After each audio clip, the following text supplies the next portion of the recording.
UGTRB R பிடி BRT சேர்த்து அவங்க பொதுவாக வைப்பாங்க.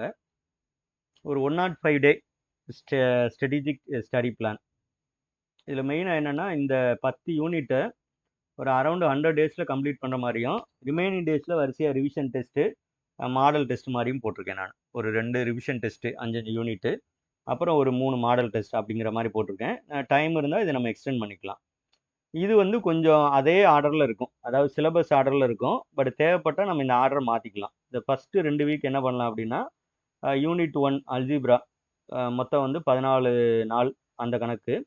இது syllabus order, UGTRB syllabus order. First டேயில் வந்து பாலினாமியல் ஈக்குவேஷன் ஆரம்பித்து symmetric functions of the roots in terms of coefficients வரைக்கும் கம்ப்ளீட் பண்ணலாம். இதில் முக்கியமாக படிக்கிற மெத்தட் நான் சொல்லிடுறேன். நீங்கள் இந்த ஃபார் எக்ஸாம்பிள் இதை நீங்கள் ஃபாலோ பண்ணி ஃபஸ்ட்டு டே இதை படிக்கிறீங்க, ஓகே. இந்த செகண்ட் டே போகும்போது டேரெக்டாக இங்கே போயிடக்கூடாது, டிரான்ஸ்ஃபர்மேஷன் ஆஃப் ஈக்குவேஷன் போகக்கூடாது. இந்த டே 1ல் படிச்சிங்க இல்லையா, அதை ரிவைஸ் பண்ணிட்டு தான் இங்கே வரணும். அப்போ டே 1 ரிவிஷன், இதுதான் ரொம்ப ரொம்ப முக்கியம்.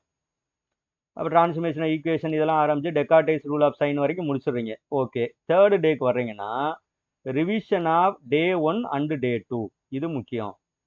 அதை ஒரு தடவை பார்த்துட்டு தான் திரும்ப வரணும், டே 3க்கு வரணும், ஓகேவா. இதான் படிக்கிற மெத்தடு. அதே மாதிரி டே 4க்கு வர்றீங்க, மொதல் 3 நாள் படிச்சு, அதுக்காக அதுவே ரொம்ப நேரம் ஆக்கிடக்கூடாது, ரிவைஸ் பண்ணணும்னு சொல்ல வரேன், சரியா. அப்புறம் டே 6 நம்பர் தியரி ஸ்டார்ட் பண்ணுறீங்க, இதெல்லாம் படித்து முடிச்சிங்க. டே 7 வரும்போது டெஸ்ட்டு. அந்த 6 நாள் என்ன கவர் பண்ணியிருக்கோமோ அதிலிருந்து ஒரு வீக்லி டெஸ்ட்.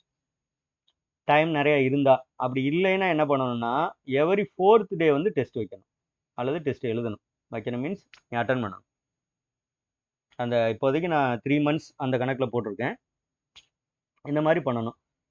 நமக்கு வந்து இதில் ஒரு 60 நிமிஷத்தில் 50 கொஸ்டின் அட்டன் பண்ண முடியுதா மினிமம், ஓகேவா. அல்லது 30 கொஸ்டின்ஸு அப்படின்னா ஒரு 40 minutes அந்த மாதிரி டயத்தை கொஸ்டினை குறைச்சிங்கன்னா டைமையும் ரெடியூஸ் பண்ணிக்கலாம். இதில் மெயினாக என்ன பண்ணால் இந்த ரூட் கோஎஃபிஷியன்ட் ரிலேஷன், ரூட்டுக்கும் கோஎஃபிஷியன்ட்டுக்கும் ரிலேஷன் இருக்கு இல்லையா, அது மெயினாக வந்து ஃபோக்கஸ் பண்ணணும்.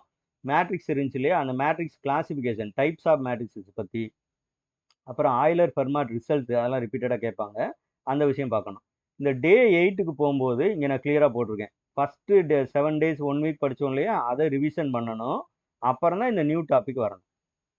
அதே மாதிரி இந்த டெஸ்ட்டில் நம்ம மிஸ்டேக் பண்ணுவோம் இல்லையா, அதன் எரர் நோட் புக்னே ஒரு நோட் புக் போட்டு வைக்கணும்.